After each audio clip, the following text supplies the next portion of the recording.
कसरी लेख्ने त रिटन एक्जाम कसरी लेख्ने सबैभन्दा अगाडि तपाईले एउटा फर्मेट थाहा पाउनु पर्यो रिटन एक्जामको है फर्मेट के हुन्छ भने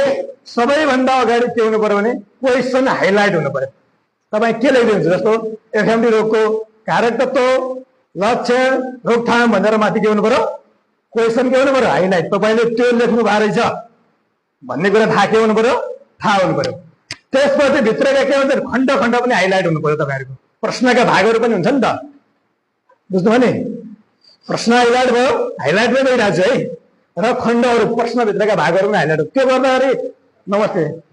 त्यो आउनुस् है त्यो गर्दाखेरि के हुन्छ भने तपाईले के हुन्छ प्रश्नका खण्डहरु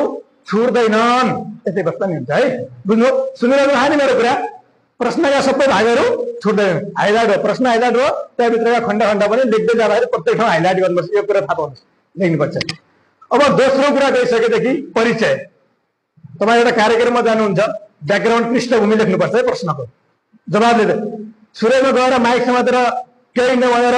भाषण गर्न ठोक्न थाल्नुभयो भने मजा आउँछ त्यसको फर्मेट मिल्छ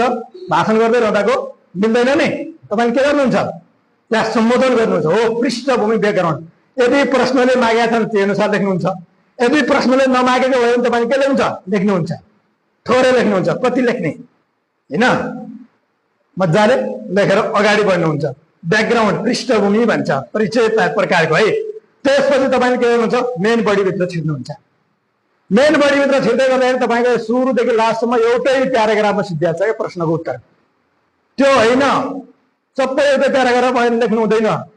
मिल्छ भने सकभर तपाईले आन्सर बुलेट पोइन्टमा लेख्नु होला पोसिबल सबै त पोसिबल हुँदैन नि फेरि प्याराग्राफ पनि लेख्नुपर्छ प्याराग्राफमै लेख्नु पर्यो भने पनि त्यसलाई के गर्नुहुन्छ प्याराग्राफ छुट्याएर अंश खण्ड खण्ड बनाएर लेख्नुहोस् है त्यसले के लेख्छ जो चेक गर्ने मान्छे हुन्छ नि उसले ठ्याक्कै एन्सर पनि खोज्न नपरोस् हेर्दाखेरि एउटा टिप्पणी देखियोस् जसले गर्दा के हुन्छ तपाईको मार्क्स के आउँछ बढी आउने चान्स हुन्छ है त्यो लेखिसकेदेखि अनि प्रत्येक खण्ड हेर्दै जानुहुन्छ माथि प्रश्नको खण्ड खण्ड हेरेर सबै भ्याइसकेपछि लास्टमा कन्क्लुजन लेख्नुहुन्छ म भाषण गरिरहेको छु एउटा मञ्च भयो भने बोल्दा बोल्दै यो देश भएन यो विकास भएन यसो भयो उसो भन्दा भन्दै माइक छोडेर हेर्दै भने कस्तो हुन्छ त्यो कार्यक्रममा के रहन्छ मेरो रहँदैन नि हो तपाईहरुको पनि के भयो छैन